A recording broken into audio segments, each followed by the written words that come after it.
Nah, stroke itu ada dua, seperti yang saya bilang tadi, itu ada stroke penyumbatan atau stroke iskemi sebenarnya bahasa medisnya, dan stroke perdarahan. Kedua-duanya memberikan dampak kecacatan dan kematian yang tinggi. Nah, tindakan trombektomi mekanikal ini adalah tindakan yang tadi saya bilang mengambil bekuan tersebut sehingga terjadi pemulihan restorasi aliran darah. Dengan demikian dapat meminimalisir, membatasi kerusakan sel saraf yang sudah terjadi. Kemungkinan untuk pemulihannya itu akan lebih baik dibandingkan yang hanya mendapat terapi biasa.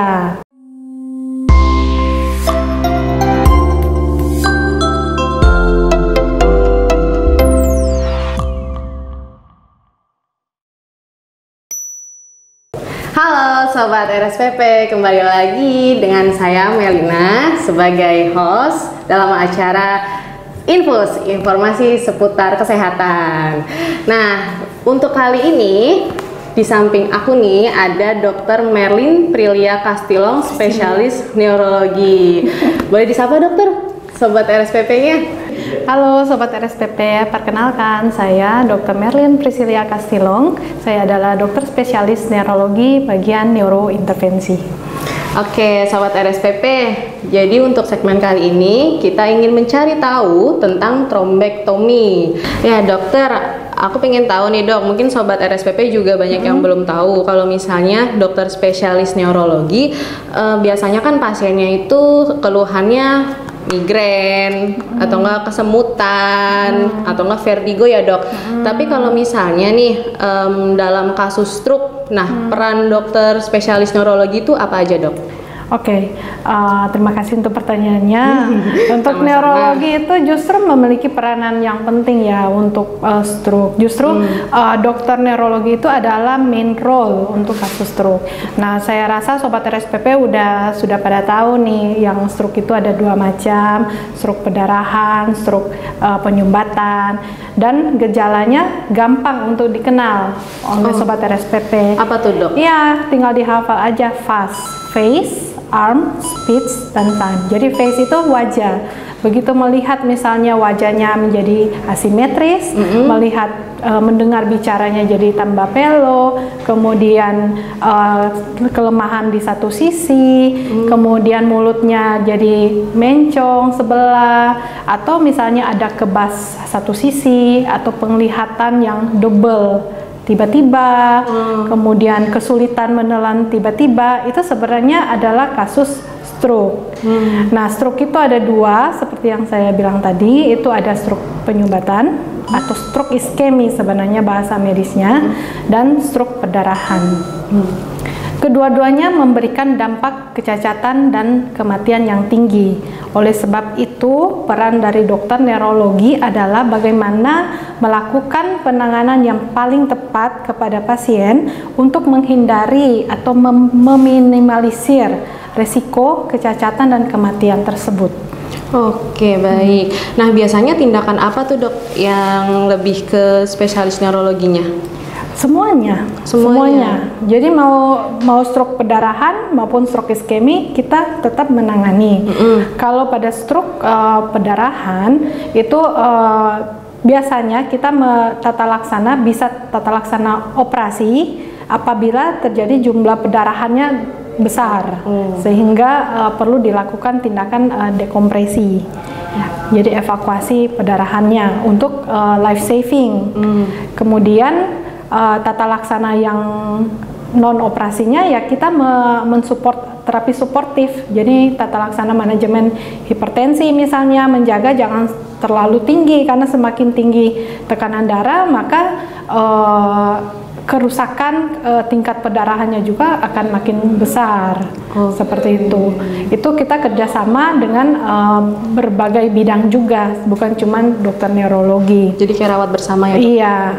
Kemudian untuk yang kasus stroke iskemi, pada kasus stroke iskemi itu sebenarnya ada banyak jenis tipe dari stroke iskemi. Ada yang tipe stroke karena sumbatan atau cerebral small vessel disease kita sebutin ya, jadi pembuluh darah kecil. atau bisa juga pada kasus dengan large vessel occlusion. Nah, large vessel occlusion itu artinya oklusi pada pembuluh darah yang besar. Pada kasus yang non LVO, jadi non oklusi pembuluh darah besar, penata laksanaannya bisa jalur konservatif, misalnya pemberian pengencer darah, kemudian memodifikasi lifestyle, faktor-faktor resikonya ya, seperti itu. Tetapi pada kasus large vessel occlusion, nah disinilah peran dari berbagai dokter neurointervensi, yaitu kita melakukan tindakan yang namanya mechanical thrombectomy. Seperti itu. Trombektomi. Iya, trombektomi. Aku juga baru dikit-dikit denger nih dok. Jadi boleh nggak dok, apa sih itu trombektomi? Oh ya, jadi trombektomi mekanikal itu sebenarnya adalah suatu prosedur medis yang minimal invasif. Jadi bukan operasi ya, bukan operasi. Jadi minimal invasif itu artinya non operasi. Jadi tidak ada beda-beda. Itu yang dilakukan untuk mengambil gumpalan darah atau kita sebut bahasa medisnya adalah trombus yang menyumbat pembuluh darah otak yang besar.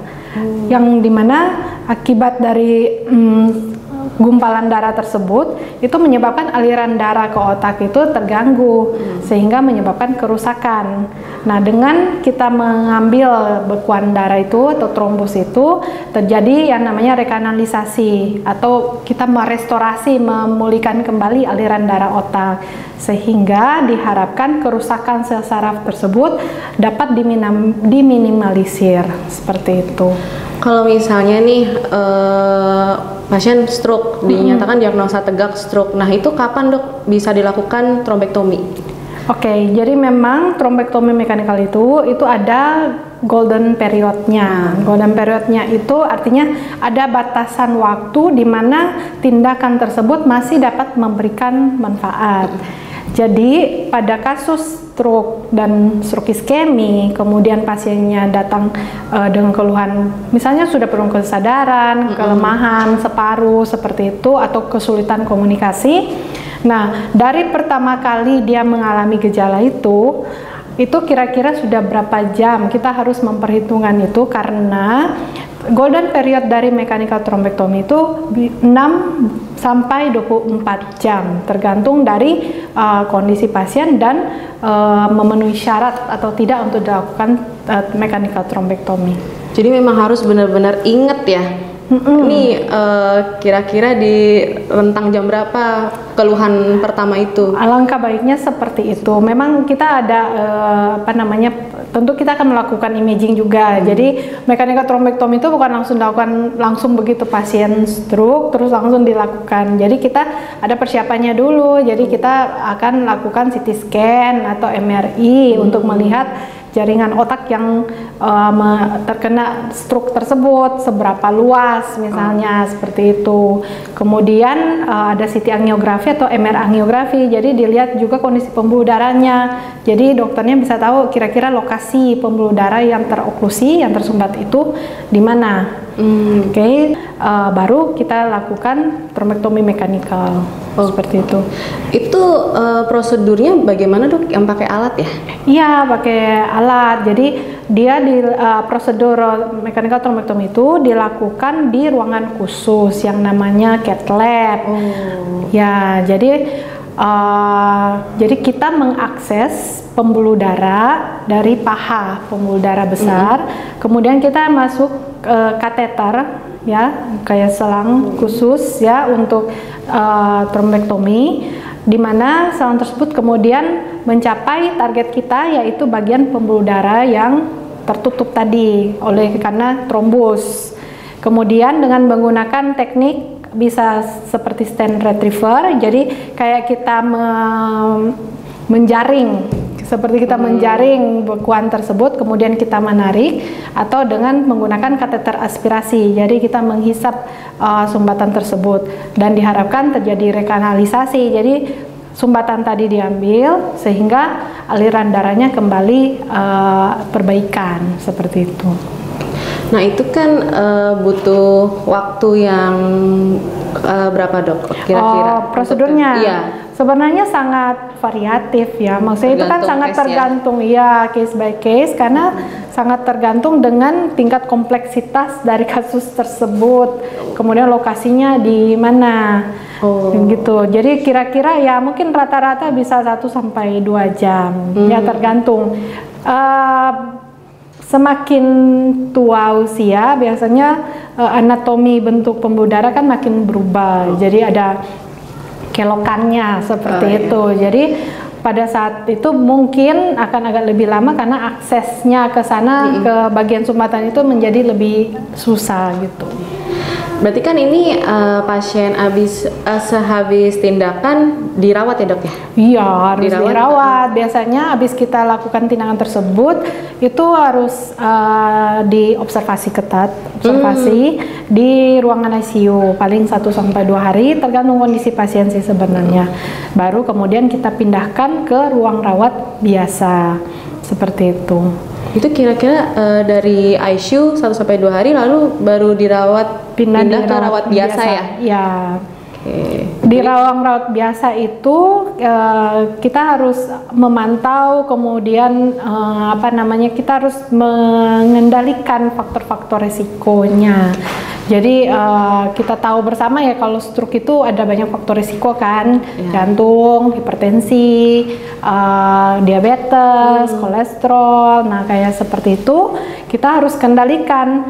Seperti contoh misalnya kita harus regulasi gula darah, karena semakin tinggi kadar gula darah berdasarkan penelitian akan memperburuk kondisi pasien. Jadi selama rentang pasiennya ini dirawat, selain kita menata laksana stroke tersebut, kita harus juga mencari etiologi dan mengendalikan faktor-faktor resiko tadi. Oke. Berarti bisa dibilang trombektomi ini adalah terobosan yang canggih ya dok? Ya, itu termasuk dalam satu tindakan endovaskular yang sudah banyak diminati di seluruh negara. Berarti di RSPP ada dok? Jangan dijawab dulu. Ada yang lewat dulu nih teman-teman. Check it out.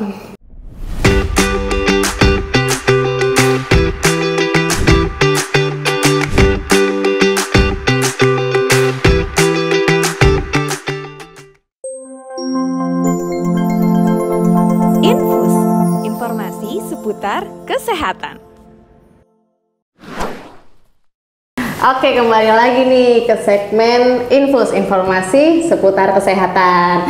Nah, pada kepo kan, bisa nggak sih di RSPP itu trombektomi? Gimana dok? Bisa nggak? Ya bisa dong. Kita di sini punya coach stroke team di mana kita tuh siaga 1 kali 24 jam. Oh, siaga 24 jam standby berarti jadi ya? Begitu kita sudah ada timnya, tim jaganya. Jadi kalau seandainya sobat RSPP ada yang terkena musibah, yang mengalami stroke, nah jangan pakai tunda-tunda sobat RSPP ya, karena secara medis apabila kita menunda saja 1 menit tidak ditanganin itu sudah 1,9 juta sel saraf yang rusak. Jadi bagiannya sobat RSPP segera datang ke rumah sakit. Nah di kita sudah punya tim coach stroke yang akan melihat kasus per kasus. Apabila ada indikasi untuk dilakukan tindakan trombektomi, maka kita akan melakukannya dalam 1 x 24 jam. Kita selalu siaga. Oke. Keren banget ya. Ya. Terus dok, kalau misalnya persentase keberhasilan atau manfaat dari tindakan trombektomi ini bagaimana dokter? Secara penelitian tingkat keberhasilannya bisa sampai sekitar 80, sekitar ya, tidak ada yang fix gitu, sekitar 80%, sehingga memang tindakan mekanikal trombektomi ini pada kasus-kasus pembuluh darah besar itu sangat patut dipertimbangkan. Kenapa? Karena sangat efektif dibandingkan dengan terapi konservatif saja, dibandingkan hanya dengan terapi obat-obatan atau bahkan tindakan trombolisis intravena. Oklusi pembuluh darah besar, oklusi pembuluh darah besar itu yang di pembuluh darah karotis atau pembuluh darah arteri cerebrimedia, pemudara basilar. Nah, itu kurang efektif jika hanya dengan menggunakan obat-obatan atau dengan trombolisis intravena. Tingkat keberhasilannya sangat minimal. Akibatnya berarti kecacatan, kematiannya akan sangat tinggi. Nah, tindakan trombektomi mekanikal ini adalah tindakan yang tadi saya bilang, mengambil bekuan tersebut sehingga terjadi pemulihan, restorasi aliran darah. Dengan demikian dapat meminimalisir, membatasi kerusakan sel saraf yang sudah terjadi. Kemungkinan untuk pemulihannya itu akan lebih baik dibandingkan yang hanya mendapat terapi biasa, terapi obat-obatan seperti itu. Sehingga ini akan berdampak pada dampak sosial ke pasiennya, karena pasiennya kan jadinya aktivitas mandirinya itu bisa lebih bagus dibandingkan yang hanya mendapatkan terapi obat-obatan seperti itu. Dari dokter ada saran ya nih untuk keluarga atau sobat RSPP yang mungkin di rumah mempunyai kerabat yang stroke, misalnya mungkin ada ciri-ciri yang harus dibawa langsung ke emergensi gitu, Dok. Oke. Jadi untuk sobat RSPP dan pasien pada kondisi akut, ya tidak ada yang bisa kami sarankan lebih baik selain datang saja ke rumah sakit untuk mendapatkan penanganan yang lebih tepat. Tidak usah terlalu banyak lama berdiskusi, atau misalnya saya dengar ada yang menanyakan tentang tusuk di jari. Nah, seperti itu tidak ada benefitnya sama sekali. Jadi sudah datang saja ke rumah sakit, begitu melihat ada kejadian tiba-tiba menjadi bicaranya jadi cadel, kelemahan tiba-tiba nggak bisa ngangkat tangan atau susah jalan di satu sisi, atau misalnya kesulitan ngomong atau wajahnya sudah tidak simetris, kemudian misalnya ada kebas tapi cuma satu sisi saja, atau pandangannya jadi double, pasiennya jadi tiba-tiba susah menelan. Nah, itu segera saja ke rumah sakit. Kemudian kalau seandainya sobat RSPP sudah ada yang menderita stroke, untuk pasien yang bisa saya sarankan, pertama meminum obat rutin sesuai anjuran dokter. Kalau pada kasus stroke penyumbatan ya ada pengencer darahnya, ada obat, biasanya ada obat hipertensi kalau pasiennya hipertensi, kemudian ada obat diabetes misalnya kalau pasiennya diabetes, ya obat kolesterol contoh misalnya. Kemudian yang kedua, lakukan tindakan rehabilitasi medik berkelanjutan untuk mempercepat pemulihan. Kemudian yang ketiga, ya memodifikasi kembali lifestyle-nya. Jadi berhenti merokok, kemudian berhenti minum alkohol, turunin berat badan jika obesitas, rajin olahraga minimal 3 kali seminggu, 30 menit jogging minimal ya. Seperti itu. Kemudian deteksi secara cepat jika seandainya mengalami serangan ulang. Jadi ini yang perlu diingat juga bahwa stroke bisa berulang, jadi bukan hanya sekali. Jadi seandainya, dan semoga tidak ya sobat RSPP ya, jika seandainya mengalami seperti itu segera ke rumah sakit. Nah, untuk keluarga, ya keluarga harus, yang pertama harus memberikan dukungan tentu, karena sakit stroke ini berdampak sangat besar kepada pasien.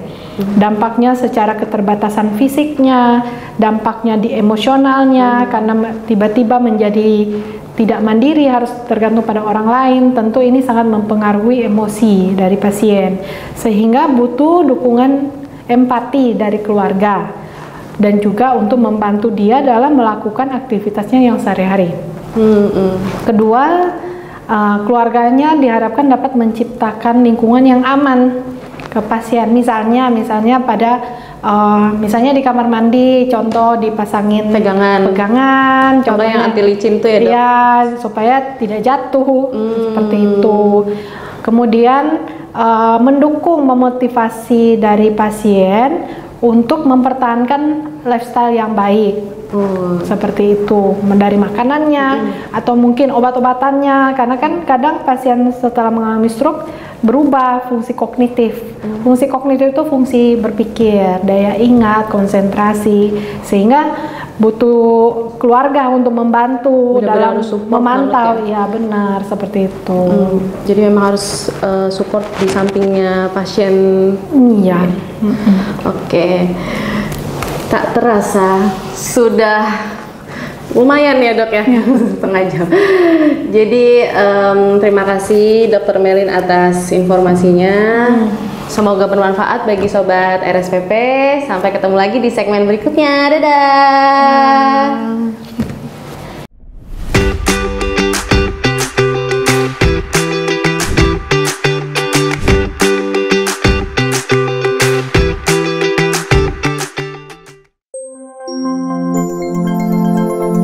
Infus, informasi seputar kesehatan.